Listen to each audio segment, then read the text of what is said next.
ನಮಸ್ಕಾರ. ಬೆಂಗಳೂರಲ್ಲಿ ನಡೆದಿರುವಂತಹ ಪ್ರಮುಖ ವಿದ್ಯಮಾನಗಳನ್ನು ತಿಳಿಸುವಂತಹ ನಮ್ಮ ಬೆಂಗಳೂರಿಗೆ ಸ್ವಾಗತ. ನಾನು ನವಿತಾ ಜೈನ್. ಬೆಂಗಳೂರಲ್ಲಿ ನಿಮ್ಮ ಸೈಟ್ ಇದೆಯಾ? ಅದು ಕೂಡ ಎ ಖಾತಾ ಇದೆಯಾ? ಹಾಗಿದ್ರೆ ಅದು ಅಕ್ರಮ ಎ ಖಾತಾನ, ಸಕ್ರಮ ಎ ಖಾತಾನ? ಹೀಗೆ ಬಿಬಿಎಂಪಿ ಹೊಸ ಟೆನ್ಷನ್ ಕೊಡೋದಕ್ಕೆ ತಯಾರಾಗಿದೆ. ಬಿ ಖಾತಾ ಸ್ವತ್ತಿಗೆ ಎ ಖಾತಾ ಪಡ್ಕೊಂಡಿದ್ರೆ ಸಂಕಷ್ಟ ಗ್ಯಾರಂಟಿ. ಹಾಗಾದ್ರೆ ಏನಿದು ಈ ಸ್ಟೋರಿ ನೋಡಿ. ಅಕ್ರಮ ಎ ಖಾತಾದಾರರಿಗೆ ಬಿಬಿಎಂಪಿ ಶಾಕ್. ಬಿ ಖಾತಾ ಬದಲು ಎ ಖಾತಾ ಪಡೆದಿದ್ರೆ ಗುನ್ನ. ಬೆಂಗಳೂರಿನ ಸ್ವತ್ತುಗಳ ಬೆಲೆ ನಿಗದಿ ಆಗೋದೇ ಎ ಖಾತಾ ಬಿ ಖಾತಾ ಅನ್ನೋದ್ರ ಆಧಾರದ ಮೇಲೆ. ಇದೇ ಕಾರಣಕ್ಕೆ ಸಾಕಷ್ಟು ಜನ ಎ ಖಾತಾ ಸ್ವತ್ತುಗಳಿಗೆ ಇರಬೇಕಾದ ವ್ಯವಸ್ಥೆ ಇಲ್ಲದಿದ್ರೂ ಎ ಖಾತಾ ಪಡೆಯಲಾಗಿದೆ ಎನ್ನಲಾಗಿದೆ. ಇದೀಗ ಎ ಖಾತಾ ಸ್ವತ್ತುಗಳ ಪರಿಶೀಲನೆಗೆ ಬಿಬಿಎಂಪಿ ಐಎಎಸ್ ಅಧಿಕಾರಿಗಳ ಸಮಿತಿ ರಚನೆ ಮಾಡಿದೆ. ಬಿಬಿಎಂಪಿ ಹಣಕಾಸು ವಿಭಾಗದ ವಿಶೇಷ ಆಯುಕ್ತ ಜೈರಾಮ್ ರಾಯ್ಪುರ ಅಧ್ಯಕ್ಷತೆಯಲ್ಲಿ ಸಮಿತಿ ರಚನೆಯಾಗಿದ್ದು, ಮುಂದಿನ 1 ತಿಂಗಳಲ್ಲಿ ಸ್ವತ್ತುಗಳ ಪರಿಶೀಲನೆ ನಡೆಯಲಿದೆ. 9 ಲಕ್ಷ ಪ್ರಾಪರ್ಟಿ ಪರಿಶೀಲನೆ ನಡೆಯಲಿದ್ದು, ಸಂಪೂರ್ಣ ದಾಖಲೆಗಳು ಇಲ್ಲದಿದ್ದರೆ ಎ ಖಾತಾ ರಿಜೆಕ್ಟ್ ಆಗಲಿದೆ. ಬಿ ಖಾತಾ ಮಾನ್ಯತೆ ಇದ್ದಾಗಲೂ ಎ ಖಾತಾ ಕೊಟ್ಟಿದ್ಯಾಕೆ ಎನ್ನುವ ಪ್ರಶ್ನೆ ಎದುರಾಗಿದೆ. ಜನರು ಬಿ ಖಾತಾ ಬದಲು ಎ ಖಾತಾ ಪಡೆದಿದ್ರೆ ಅದನ್ನ ಈಗ ಬಿ ಖಾತಾಗೆ ವರ್ಗಾವಣೆ ಮಾಡಲಾಗುತ್ತೆ. ಆದರೆ ಬಿಬಿಎಂಪಿಯಲ್ಲಿ ಯಾವ ಅಧಿಕಾರಿ ತಪ್ಪು ಮಾಡಿದ್ದಾರೆ? ಜನರಿಗೆ ಶಿಕ್ಷೆ ಕೊಡೋದಕ್ಕೆ ಸಿದ್ಧವಾಗಿದ್ದಾರೆ. ಅಧಿಕಾರಿಗಳಿಗೆ ಏನ್ ಶಿಕ್ಷೆ ಅನ್ನೋ ಪ್ರಶ್ನೆ ಎದುರಾಗಿದೆ. ಜನಪ್ರತಿನಿಧಿಗಳು ಇಲ್ಲದೆ ಇರುವಾಗ ಈ ನಿರ್ಧಾರ ಬೇಡ ಅನ್ನೋ ಆಗ್ರಹವೂ ಕೇಳಿಬಂದಿದೆ. ಅಧಿಕೃತ ಮಾಡಿಕೊಟ್ಟವರು ಬಿಬಿಎಂಪಿಯ AROಗಳು ಮತ್ತು ರೆವಿನ್ಯೂ ಡಿಪಾರ್ಟ್ಮೆಂಟ್. ಈಗ ಅದರಲ್ಲಿ ಅಧಿಕೃತ ಅನಧಿಕೃತ ಅಂತ ಭಾಳ ವಿಚಿತ್ರ ಅನಿಸ್ತದೆ. ಜನರನ್ನ ಗೊಂದಲಕ್ಕೆ ಮಾಡಿ ಮತ್ತಷ್ಟು ತೊಂದರೆ ಕೊಡುವಂಥ ಕೆಲಸಗಳನ್ನ ಬಿಬಿಎಂಪಿ ಅಧಿಕಾರಿಗಳು ಮಾಡ್ತಿದ್ದಾರೆ. ಅಕ್ರಮ ಖಾತಾ ತಡೆಗೆ ಬಿಬಿಎಂಪಿ ಖಾತಾ ಆಂದೋಲನ. ಬಿಬಿಎಂಪಿ ವ್ಯಾಪ್ತಿಯಲ್ಲಿ ಜನರಲ್ಲಿ ಖಾತಾ ಬಗ್ಗೆ ಸಾಕಷ್ಟು ಗೊಂದಲಗಳು ಶುರುವಾಗಿದೆ. ಇದಕ್ಕಾಗಿ ಬಿಬಿಎಂಪಿ ಖಾತಾ ಆಂದೋಲನ ನಡೆಸಲು ಮುಂದಾಗಿದೆ. ಫೆಬ್ರವರಿ 27ರಿಂದ ಖಾತಾ ಆಂದೋಲನಕ್ಕೆ ಚಾಲನೆ ಸಿಗಲಿದೆ.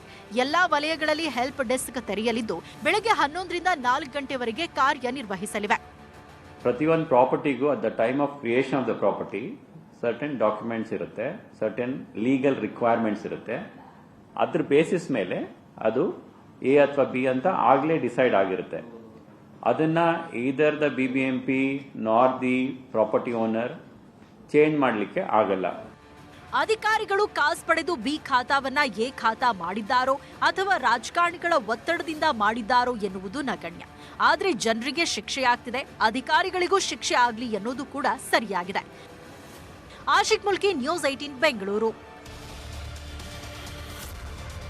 ಬೆಂಗಳೂರಲ್ಲಿ ಬಿಬಿಎಂಪಿ ಕೈಗೆತ್ತಿಕೊಳ್ಳುವ ಎಲ್ಲಾ ಕಾಮಗಾರಿಗಳು ನಿಧಾನವಾಗಿ ನಡೆಯೋದು ಯಾಕೆ ಅನ್ನೋ ಪ್ರಶ್ನೆಗೆ ಉತ್ತರ ಸಿಕ್ಕಿದೆ. ಬೆಂಗಳೂರಿನ ಎಲ್ಲಾ ಕೆಲಸ ಕಾರ್ಯಗಳು ನಡೆಸುವ ಬಿಬಿಎಂಪಿಯಲ್ಲಿ ಸಿಬ್ಬಂದಿಗಳ ಸಂಖ್ಯೆ ಬಹಳ ಕಡಿಮೆ ಇದೆ. ಈ ಬಗ್ಗೆ ಕರ್ನಾಟಕ ರಾಜ್ಯ ಆಡಳಿತ ಸುಧಾರಣಾ ಆಯೋಗ ವರದಿಯನ್ನು ಕೊಟ್ಟಿದೆ. ಈ ವರದಿಯಲ್ಲಿ 2011ರ ಜನಗಣತಿಗೆ ಅನುಗುಣವಾಗಿ ಪಾಲಿಕೆಯಲ್ಲಿ ಸಿಬ್ಬಂದಿಗಳ ಕೊರತೆ ಇದೆ ಅಂತ ಹೇಳಲಾಗಿದೆ. 2011ರ ಜನಗಣತಿ ಪ್ರಕಾರವೇ ಸಿಬ್ಬಂದಿ ಕೊರತೆ ಇದ್ದು, ಈಗ 2023 ಈಗಿನ ಲೆಕ್ಕಕ್ಕೆ ಸಾಕಷ್ಟು ಕೊರತೆ ಎದುರಾಗಿದೆ. ಇದೇ ಕಾರಣದಿಂದಾಗಿ ಬಿಬಿಎಂಪಿ ಕೈಗೆತ್ತಿಕೊಳ್ಳುವ ಎಲ್ಲಾ ಕಾಮಗಾರಿಗಳು ನಿಧಾನವಾಗಿ ಸಾಗ್ತಿದೆ ಅಂತ ಉಲ್ಲೇಖಿಸಲಾಗಿದೆ.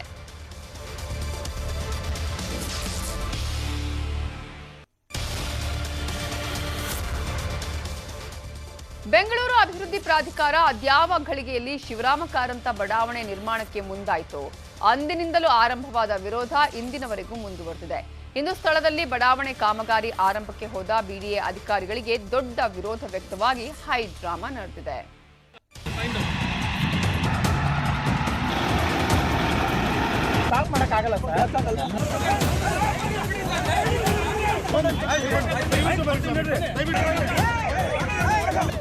ಶಿವರಾಮ ಕಾರಂತ ಬಡಾವಣೆ ಅಭಿವೃದ್ಧಿಗಾಗಿ ಬಿಡಿಎ ಅಧಿಕಾರಿಗಳು ಕಾಮಗಾರಿ ನಡೆಸಲು ಹೋದಾಗ ಭಾರಿ ವಿರೋಧ ವ್ಯಕ್ತವಾಗಿದೆ. ರೈತರ ಜಮೀನಿನಲ್ಲಿ ಜೆಸಿಬಿ ಘರ್ಜನೆ ಆರಂಭವಾಗ್ತಿದ್ದ ಹಾಗೆ ಜಮೀನು ಮಾಲೀಕರು, ಸ್ಥಳೀಯರು, ಜೆಡಿಎಸ್ ಮುಖಂಡರು ರೊಚ್ಚಿಗೆದ್ದು ಕಾಮಗಾರಿಗೆ ತೀವ್ರ ವಿರೋಧ ವ್ಯಕ್ತಪಡಿಸಿದರು. ಸ್ಥಳಕ್ಕೆ ಬಂದ ಪೊಲೀಸರ ಜೊತೆಗೂ ವಾಗ್ವಾದ ನಡೆಯಿತು.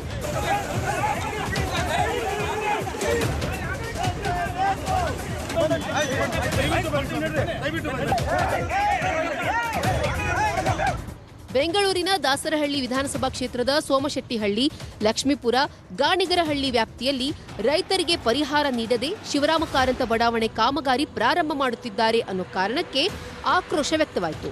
ಸ್ಥಳಕ್ಕೆ ಆಗಮಿಸಿದ ಸ್ಥಳೀಯ ಶಾಸಕ ಆರ್ ಮಂಜುನಾಥ್ ಅಧಿಕಾರಿಗಳನ್ನ ತೀವ್ರವಾಗಿ ತರಾಟೆಗೆ ತೆಗೆದುಕೊಂಡರು. ರೈತರಿಗೆ ಪರಿಹಾರ ಕೊಡುವ ತನಕ ಕಾಮಗಾರಿ ಸ್ಥಗಿತಕ್ಕೆ ಆಗ್ರಹಿಸಿದ್ರು. ಆಯ್ತು, ಸುಪ್ರೀಂ ಕೋರ್ಟ್ ನಾವು ಯಾರು ವಿರುದ್ಧ ಹೇಳ್ತಾರ? ರೈತರು ಯಾರನ್ನ ವಿರುದ್ಧ ಮತ್ತೆ ಯಾಕೆ ಹಂಗೆ ಹೇಳ್ತೀರಿ? ಸುಪ್ರೀಂ ಕೋರ್ಟ್ ಆರ್ಡರ್ ಆಯ್ತು, ನೀವು ಯಾಕೆ ನೀವು ದೌರ್ಜನ್ಯ ಮಾಡ್ತಾ ಇದ್ದೀರಿ? ಸುಪ್ರೀಂ ಕೋರ್ಟ್ ಆರ್ಡರ್ ಏನು ರೈತರಿಗೆ ನಿಮ್ಗೇನು ರೈತರಿಗೆ ಕೊಡ್ಬೇಡಿ, ಕಾಂಪಿಟೇಷನ್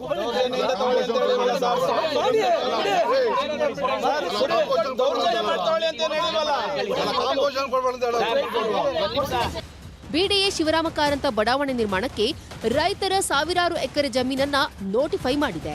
ಆದರೆ ಜಮೀನಿಗೆ ಪರಿಹಾರವನ್ನ ಇನ್ನೂ ನೀಡಿಲ್ಲ. 60-40 ಅನುಪಾತದಲ್ಲಿ ರೈತರಿಗೆ ಪರಿಹಾರ ನೀಡುವುದಾಗಿ ಮಾತುಕತೆಯಾಗಿದೆ. ಆದರೆ ರೈತರಿಗೆ ಈ ಬಗ್ಗೆ ಯಾವುದೇ ಸೂಕ್ತ ಪತ್ರಗಳನ್ನಾಗಲಿ ಅಥವಾ ಪರಿಹಾರವನ್ನಾಗಲಿ ನೀಡಿಲ್ಲ ಎಂದು ಏಕಾಏಕಿ ಬಡಾವಣೆ ಕಾಮಗಾರಿ ಆರಂಭ ಮಾಡಿದ್ದಕ್ಕೆ ಗಲಾಟೆ ನಡೆದಿದೆ. ಏನಾರೋ ಒಂದು ರೈಟಿಂಗ್ ಬಿಟ್ಟು ಮಾಡಿ ಏನಾರೋ ಮಾಡ್ತಾರ. ಇವತ್ತು ಅವ್ರ ಮನೆಗಳಿಗೆಲ್ಲ ಅವ್ರ ಕುಟುಂಬದಲ್ಲಿ ಎಲ್ಲ ಗಲಾಟೆಗಳು ನಡೀತಾ ಇದ್ದಾವೆ. ಜಮೀನು ಹೊಡಿತಾರೆ, ನಮ್ಗೇನು ಬಂದಿಲ್ಲ, ಜಮೀನೆಲ್ಲ ಬಿಲ್ಡೇಜರ್ ಮಾಡ್ತಾರೆ, ಏನೂ ಬಂದಿಲ್ಲ ಅಂತ ಪ್ರತಿಯೊಂದು ಮನೆಗೂ ಇವತ್ತು ಎಲ್ಲ ಗಲಾಟೆಗಳು ಮಾಡ್ಕೊಂಡಿದ್ದಾರೆ. ಇದನ್ನ ಹೋಗಿ ಕೇಳಿದ್ರೆ ಇವರು ಒಬ್ರು ಇದ್ರ ಬಗ್ಗೆ ಈ ಥರ ಉಡಾಫೆ ಮಾತಾಡ್ಕೊಂಡು ಸುಪ್ರೀಂ ಕೋರ್ಟು ಅದು ಇದು ಅಂತ ಮುಂದೆ ಇವತ್ತು ಮಾತಾಡ್ತಾರೆ. ನಾಳೆ ಇಡೀ ಕಾನ್ಸ್ಟಿಟ್ಯೂನ್ಸಿ ಒಳಗೆ ಜನ ಈ ಕನ್ಸರ್ನ್ಡ್ ಲ್ಯಾಂಡ್ ಜನ ಯಾರಿದ್ದಾರೆ ಅವರೆಲ್ಲರೂ ಬಂದು ನಿಂತ್ಕೊಂಡು ಬರ್ತೀವಿ, ನಮಗೆ ನ್ಯಾಯ ಬೇಕಷ್ಟೇ ನಮಗೆ. ಬಿಡಿಎ ಅಧಿಕಾರಿಗಳು ಮಾತ್ರ ಗಲಾಟೆಗೆ ಕ್ಯಾರೆ ಎನ್ನದೇ ಕಾಮಗಾರಿ ಆರಂಭ ಮಾಡಿದ್ದಾರೆ. ಇದನ್ನ ಖಂಡಿಸಿ ನಾಳೆ ಬೆಳಿಗ್ಗೆ ಶಾಸಕ ಮಂಜುನಾಥ್ ನೇತೃತ್ವದಲ್ಲಿ ರೈತರ ಬೃಹತ್ ಪ್ರತಿಭಟನೆ ನಡೆಯಲಿದೆ. 3 NOC ಇಟ್ಕೊಂಡು ಪೂರ್ತಿ ಪರ್ಮಿಷನ್ ಇಲ್ದೇನೆ ಇಷ್ಟೊಂದು ದೌರ್ಜನ್ಯ ಮಾಡಿ ಗಿಡ ತೋಟಗಳನ್ನ ಮನೆಗಳನ್ನ ಹೊಡಿತಾ ಇದ್ದಾರೆ. ಇದು ಯಾವ್ದು ಕಾನೂನು? ಸುಪ್ರೀಂ ಕೋರ್ಟ್ನವ್ರು ಏನ್ ಹೇಳಿದ್ದಾರೆ? ಪೊಸಿಷನ್ ತಗೊಂಡವ್ರು ಕೊಡಿ ಅಂತ. ಯಾರು ನಾವು ಪೊಸಿಷನ್ ಕೊಟ್ಟಿಲ್ಲ, ಲ್ಯಾಂಡ್ ಆ ಜಮೀನ ದಬ್ಬಾಳಿಕೆಯಿಂದ ಹೊಡೆದು ಹಾಳು ಮಾಡಿ ಏನ್ ಮಾಡೋದು? ಎಷ್ಟು ಮಟ್ಟಕ್ಕೆ ಸೂಕ್ತ? ಯಾವ ಕಾನೂನು ಹೇಳ್ತದೆ? ಶಿವಪ್ರಸಾದ್, ನ್ಯೂಸ್ 18, ಬೆಂಗಳೂರು. ಸಿಲಿಕಾನ್ ಸಿಟಿಯಲ್ಲಿ ಪುಂಡರ ಹಾವಳಿಗೆ ಕೊನೆಯೇ ಇಲ್ಲ. ಸಂಜೆ ಆದ್ರೆ ಎಣ್ಣೆ ಕುಡಿದು ತಮ್ಮದೇ ರಾಜ್ಯಭಾರ ಶುರು ಮಾಡ್ತಾರೆ. ಕುಡಿದು ಏರಿಯಾದಲ್ಲಿ ಸುತ್ತಾಡೋ ಕಿಡಿಗೇಡಿಗಳು ಕಾರುಗಳ ಮೇಲೆ ತಮ್ಮ ಪ್ರತಾಪ ತೋರ್ತಾರೆ. ಏನಿದು ಪುಂಡರ ಹಾವಳಿ? ನೋಡ್ಕೊಂಬನ್ನಿ.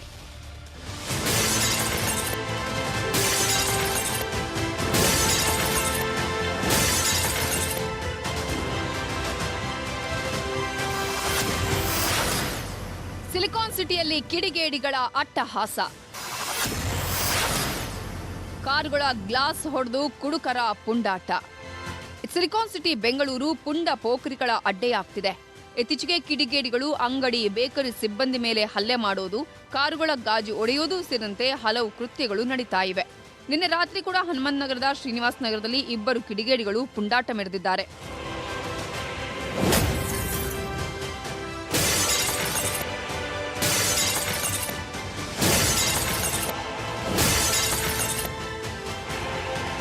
ಕಿಡಿಗೇಡಿಗಳ ಕೃತ್ಯ ಸಿಸಿಟಿವಿಯಲ್ಲೂ ಸೆರೆಯಾಗಿದೆ.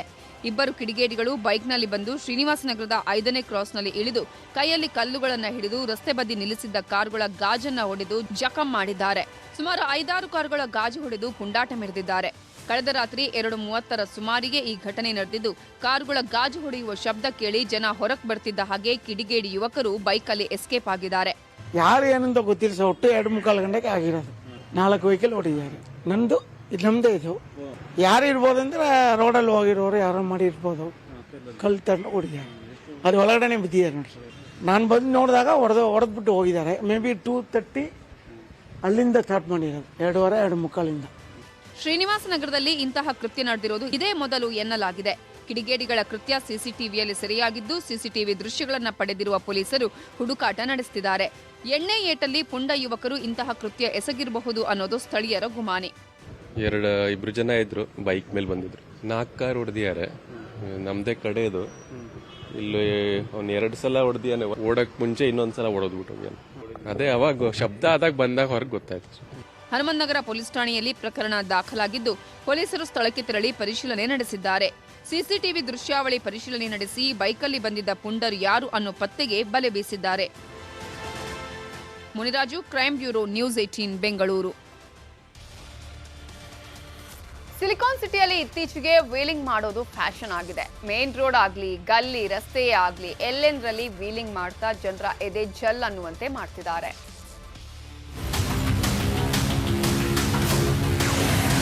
ಸಿಲಿಕಾನ್ ಸಿಟಿಯಲ್ಲಿ ಮಿತಿ ಮೀರಿದ ವೇಲಿಂಗ್ ಹಾವಳಿ. ಗಲ್ಲಿಗಳಲ್ಲಿ ವೇಲಿಂಗ್, ಮುಖ್ಯ ರಸ್ತೆಯಲ್ಲೂ ಕಿರಿಕಿರಿ. ಪೊಲೀಸರು ವೀಲಿಂಗ್ ತಡೆಗೆ ಟಾಸ್ಕ್ ಫೋರ್ಸ್ ರಚನೆ ಮಾಡ್ತೇವೆ, ಸಾಮಾಜಿಕ ಜಾಲತಾಣದ ಮೇಲೂ ನಿಗಾ ಇಡ್ತೇವೆ, ವೀಲಿಂಗ್ ಪ್ರಕರಣಗಳು ಬಂದ್ರೆ ಒದ್ದು ಒಳಗೆ ಹಾಕ್ತೀವಿ ಅಂದಿದ್ರು.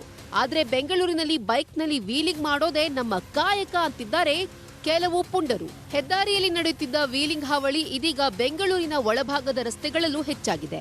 ನಿನ್ನೆಯಷ್ಟೇ ಮಹಾಲಕ್ಷ್ಮಿ ಲೇಔಟ್ನ ಗಲ್ಲಿ ರಸ್ತೆಯಲ್ಲಿ ವೀಲಿಂಗ್ ಮಾಡಿದ ಕೆಲವು ಪುಂಡರು ಸ್ಥಳೀಯರ ಕೆಂಗಣ್ಣಿಗೆ ಗುರಿಯಾಗಿದ್ದರು. ಪುಂಡರ ವೀಲಿಂಗ್ ದೃಶ್ಯ ಸಿಸಿಟಿವಿಯಲ್ಲಿ ಸೆರೆಯಾಗಿದ್ದು, ಅದನ್ನ ಪತ್ತೆ ಹಚ್ಚಿದ ಸಾರ್ವಜನಿಕರು ನಗರ ಪೊಲೀಸರಿಗೆ ದೂರು ಸಹ ಕೊಟ್ಟಿದ್ದಾರೆ. ಇದೀಗ ಮಹಾಲಕ್ಷ್ಮಿ ಲೇಔಟ್ ಪಕ್ಕದ ರಾಜಾಜಿನಗರ ಮೆಟ್ರೋ ನಿಲ್ದಾಣ ನಾಗರಬಾವಿ ಬಳಿಯೂ ಪುಂಡ ಯುವಕರು ವೇಲಿಂಗ್ ಮಾಡಿದ್ದಾರೆ. ವೆಸ್ಟ್ ಆಫ್ ಕಾರ್ಡ್ ರಸ್ತೆಯ ರಾಜಾಜಿನಗರ ಮೆಟ್ರೋ ಸ್ಟೇಷನ್ ಬಳಿ ಇಬ್ಬರು ಯುವಕರು 2 ಪ್ರತ್ಯೇಕ ಬೈಕ್ಗಳಲ್ಲಿ ವೇಲಿಂಗ್ ಮಾಡಿದ್ದಾರೆ. ಈ ವೇಲಿಂಗ್ನಿಂದ ಇತರ ವಾಹನ ಸವಾರರು ತಬ್ಬಿಬ್ಬಾಗಿದ್ದಾರೆ. ಕಿಡಿಗೇಡಿ ಯುವಕರು ವೇಲಿಂಗ್ ಮಾಡಿದ ವಿಡಿಯೋವನ್ನ ಇನ್ಸ್ಟಾದಲ್ಲೂ ಹಾಕಿ ಪ್ರಚಾರ ಪಡೆಯುತ್ತಿದ್ದಾರೆ.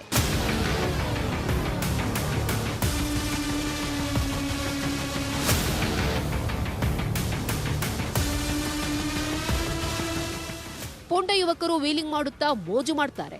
ಆದ್ರೆ ಅಕ್ಕಪಕ್ಕದಲ್ಲಿ ಹೋಗುವ ಜನರಿಗೆ ಜೀವ ಬಾಯಿಗೆ ಬಂದಿರುತ್ತದೆ. ಪೊಲೀಸರು ಅರೆಸ್ಟ್ ಮಾಡಿ ಕಾಸು ಕೊಡ್ತಿದ್ದಂತೆ ಬಿಟ್ಟು ಕಳಿಸದೆ ಕಠಿಣ ಶಿಕ್ಷೆ ಕೊಡಿಸುವ ತನಕ ಈ ಪುಂಡರಿಗೆ ಕಡಿವಾಣ ಬೀಳಲ್ಲ. Muniraju, crime bureau, news 18 Bengaluru. ನಮ್ಮ ಬೆಂಗಳೂರಲ್ಲಿ ಮತ್ತಷ್ಟು ಪ್ರಮುಖ ಸುದ್ದಿ ನೋಡೋಣ ಬ್ರೇಕ್ ಆದ್ಮೇಲೆ.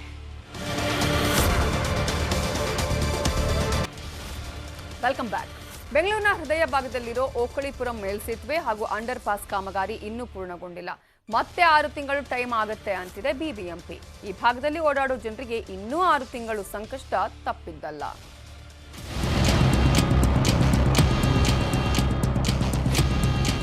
ಇದು ಬೆಂಗಳೂರಿನ ಹೃದಯ ಭಾಗದಲ್ಲಿರೋ ಓಕಳಿಪುರಂ ಮೇಲ್ಸೇತುವೆ ಹಾಗೂ ಅಂಡರ್ ಪಾಸ್. 4 ವರ್ಷಕ್ಕೆ ಮುಗಿಯಬೇಕಾಗಿದ್ದ ಕಾಮಗಾರಿ 11 ವರ್ಷವಾದ್ರೂ ಇನ್ನೂ ಮುಗಿದಿಲ್ಲ. 2012ರಲ್ಲಿ ಕಾಮಗಾರಿ ಆರಂಭಿಸಿದ ಬಿಬಿಎಂಪಿ 2023 ಬಂದ್ರೂ ಇನ್ನೂ ಕಾಮಗಾರಿ ಪೂರ್ಣಗೊಂಡಿಲ್ಲ. ಇದೇ ಮಾರ್ಚ್ಗೆ ಡೆಡ್ಲೈನ್ ಹಾಕಿಕೊಂಡಿತ್ತು ಬಿಬಿಎಂಪಿ. ಇದೀಗ ಮತ್ತೊಮ್ಮೆ 6 ತಿಂಗಳ ಮುಂದೂಡಿಕೆಯಾಗಿದೆ. ಬಸವೇಶ್ವರ ನಗರ ಮತ್ತು ರಾಜಾಜಿನಗರ ಮತ್ತು ಸರ್ವಜ್ಞ ನಗರ ಹೀಗೆ ಪ್ರಮುಖ ಏರಿಯಾಗಳಿಗೆ ಸಂಪರ್ಕ ಕಲ್ಪಿಸುವಂಥ ರಸ್ತೆ. ಇನ್ನು ಬೆಂಗಳೂರು ನಗರದ ಹೃದಯ ಭಾಗ ಮೆಜೆಸ್ಟಿಕ್ ಮತ್ತು ರೈಲ್ವೆ ನಿಲ್ದಾಣ ಇರುವಂಥ ಏರಿಯಾ. ಇಲ್ಲಿ ಅಂಡರ್ ಪಾಸ್ನ ಕಾಮಗಾರಿ ಕಳೆದ 1 ವರ್ಷದಿಂದನೂ ಕೂಡ ನಡೀತಾನೇ ಇದೆ. ಸಮರ್ಪಕವಾಗಿ 100% ಒಂದು ವರ್ಕು ಆಗಬೇಕು ಅನ್ನೋದಾದರೆ ಈಗ ಏನು ಅವರು ಯೋಜನೆಯನ್ನು ಮಾಡ್ಕೊಂಡಿದ್ದಾರೆ ಅದನ್ನು ಶೀಘ್ರದಲ್ಲೇ ಮುಗಿಸ್ತೀವಿ ಅಂತಲೂ ಕೂಡ ಹೇಳಿದ್ದಾರೆ. ಅವರು ಮುಗಿಸಿ ನಮಗೆ ಕೊಟ್ಟರೆ ರೋಡ್ ವರ್ಕ್ ಏನೇನು ಉಳಿಯುತ್ತೆ ಅದೆಲ್ಲದನ್ನು ಕೂಡ ನಾವು ಅಪ್ಡೇಟ್ ಮಾಡಿಕೊಂಡು ಕಾಮಗಾರಿಯನ್ನು ಮುಗಿಸಿ. ದಿನನಿತ್ಯ ಲಕ್ಷಾಂತರ ವಾಹನಗಳ ಸಂಚಾರಕ್ಕೆ ಕಿರಿಕಿರಿ ಆಗ್ತಿದೆ.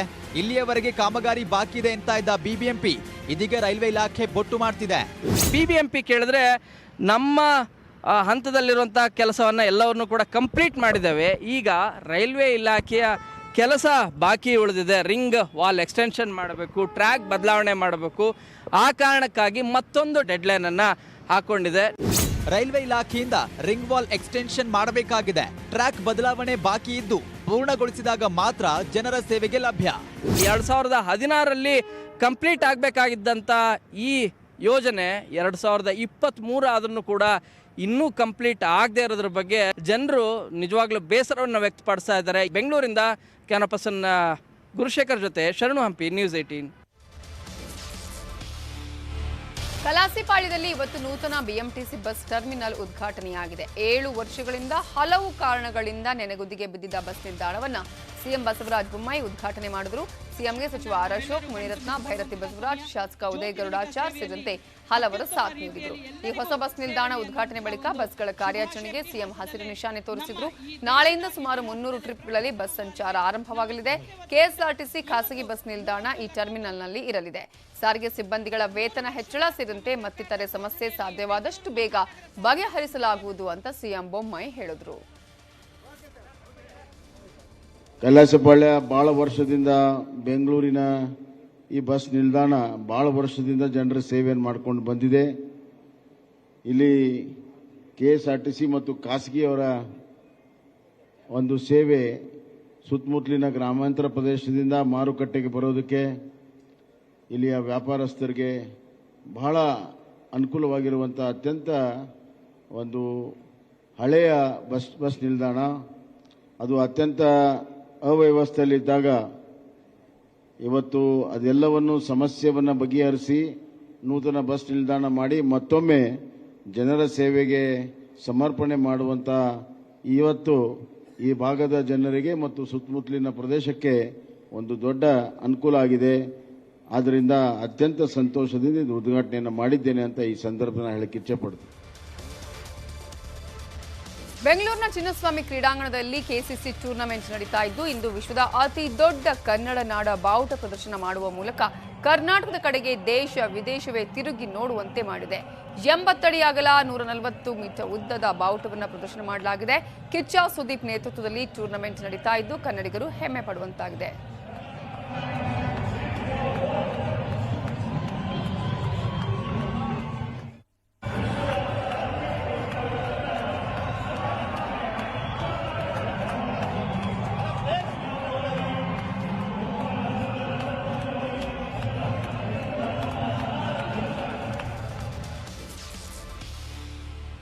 ಇನ್ನಷ್ಟು ಸುದ್ದಿ ನೋಡೋಣ ಬ್ರೇಕ್ ಆದ್ಮೇಲೆ. Welcome back. ಸುರೇಶ್ ಬಿರಾದಾರ್ ಅನ್ನುವರು ವಿಜಯಪುರ ಜಿಲ್ಲೆಯಲ್ಲಿ ಡ್ರಿಪ್ ಇರಿಗೇಷನ್ ಕಂಪನಿ ಸ್ಟಾರ್ಟ್ಅಪ್ ಶುರು ಮಾಡಲು ಯೋಜನೆ ರೂಪಿಸಿದ್ರು. ಇರಿಗೇಷನ್ ಕಂಪನಿ ನೋಂದಣಿಗಾಗಿ ತೋಟಗಾರಿಕೆ ಇಲಾಖೆ ಅನುಮತಿ ಪಡೆಯೋದಕ್ಕೆ ಅರ್ಜಿ ಸಲ್ಲಿಸಿದ್ರಂತೆ. ಆದರೆ ಸುರೇಶ್ ಅವರ ಅರ್ಜಿ ಅಪ್ರೂವಲ್ ಮಾಡೋದಕ್ಕೆ ತೋಟಗಾರಿಕಾ ಇಲಾಖೆ ಅಧಿಕಾರಿಗಳು ಹಣಕ್ಕೆ ಬೇಡಿಕೆ ಇಟ್ಟಿದ್ರಂತೆ.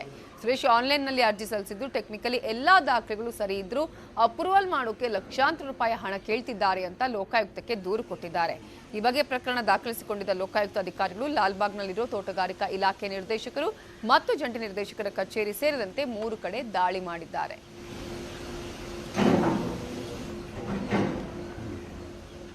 ನಾವು ರಿಜಿಸ್ಟ್ರೇಷನ್ಗೋಸ್ಕರ ಅಪ್ಲೈ ಮಾಡಿದ್ದೀವಿ 6 ತಿಂಗಳ ಹಿಂದೆ. ಎಲ್ಲ ಸಂಬಂಧಪಟ್ಟ ಎಲ್ಲ ದಾಖಲೆಗಳನ್ನ ಅಪ್ಲೋಡ್ ಮಾಡಿದ್ದೀವಿ. ಮತ್ತು ಇಲ್ಲಿ ಏನಾಗಿದೆ, ದುಡ್ಡು ಕೊಟ್ಟರೆ ಮಾತ್ರ ಕೆಲಸ ಆಗುತ್ತೆ. ಇಲ್ಲಿ ನಾವು ಕೊಡಾಕಿಲ್ಲ ಅಂದಿಲ್ಲ, ನಮ್ಮ ಹತ್ರ ದುಡ್ಡಿಲ್ಲ.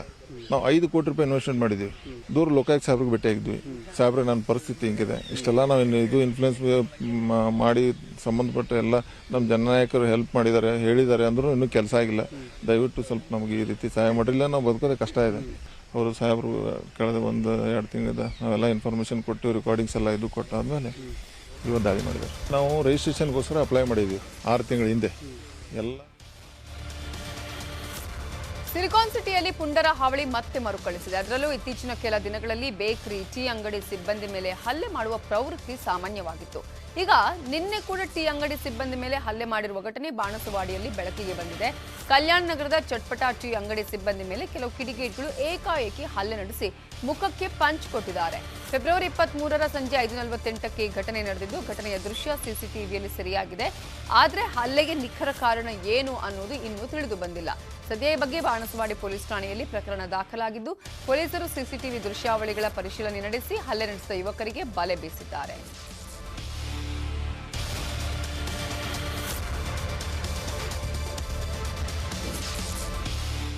ಬೆಂಗಳೂರಲ್ಲಿ ಹೊರ ರಾಜ್ಯಗಳಿಂದ ಹೆಣ್ಣು ಮಕ್ಕಳನ್ನ ತಂದು ಅನೈತಿಕ ಚಟುವಟಿಕೆ ನಡೆಸಲಾಗ್ತಿದೆ ಅನ್ನುವ ಆರೋಪ ಕೇಳಿಬಂದಿದೆ. ಬೆಂಗಳೂರಿನ ಲೈವ್ ಬ್ಯಾಂಡ್ ವಿರುದ್ಧ ಕರ್ನಾಟಕ ರಾಜ್ಯ ಕಾರ್ಮಿಕ ಪರಿಷತ್ ಸಂಘಟನೆ ತಿರುಗಿ ಬಿದ್ದಿದೆ. ಬೆಂಗಳೂರಿನ ಲೈವ್ ಬ್ಯಾಂಡ್ ಅನೈತಿಕ ಚಟುವಟಿಕೆಗಳ ತಾಣವಾಗುತ್ತಿದೆ ಅಂತ ಆರೋಪ ಮಾಡಿದೆ. ಈ ಬಗ್ಗೆ ಮಾತನಾಡಿದ ಮುಖಂಡ ರವಿ ಶೆಟ್ಟಿ, ಹೊರ ರಾಜ್ಯಗಳಿಂದ ಹೆಣ್ಮಕ್ಳನ್ನ ಕರೆತಂದು ಅಕ್ರಮ ನಡೆಸಲಾಗ್ತಿದೆ. ಹೆಣ್ಮಕ್ಳನ್ನ ಲೈವ್ ಬ್ಯಾಂಡ್ಗಳಲ್ಲಿ ಅಸಭ್ಯವಾಗಿ ನಡೆಸಿಕೊಳ್ಳಲಾಗ್ತಿದೆ. ಲೈವ್ ಬ್ಯಾಂಡ್ ರಾತ್ರಿ ಬೇಕಾಬಿಟ್ಟಿ ನಡೆಯುತ್ತೆ, ಇದಕ್ಕೆ ಅಧಿಕಾರಿಗಳು ಸಾಥ್ ಕೊಡ್ತಿದ್ದಾರೆ ಅಂತ ಹೇಳಿದ್ದಾರೆ. ಈ ಬಗ್ಗೆ ಹೋರಾಟಕ್ಕೆ ಮುಂದಾದ ಕರ್ನಾಟಕ ರಾಜ್ಯ ಕಾರ್ಮಿಕ ಪರಿಷತ್ ಈಗಾಗಲೇ ಲೈವ್ ಬ್ಯಾಂಡ್ ಬಂದ್ ಮಾಡಲು ಪೊಲೀಸ್ ಆಯುಕ್ತರಿಗೆ ಹಾಗೂ ರಾಜ್ಯ ಗೃಹ ಸಚಿವರಿಗೂ ಮನವಿ ಸಲ್ಲಿಸಿದ್ದಾರೆ.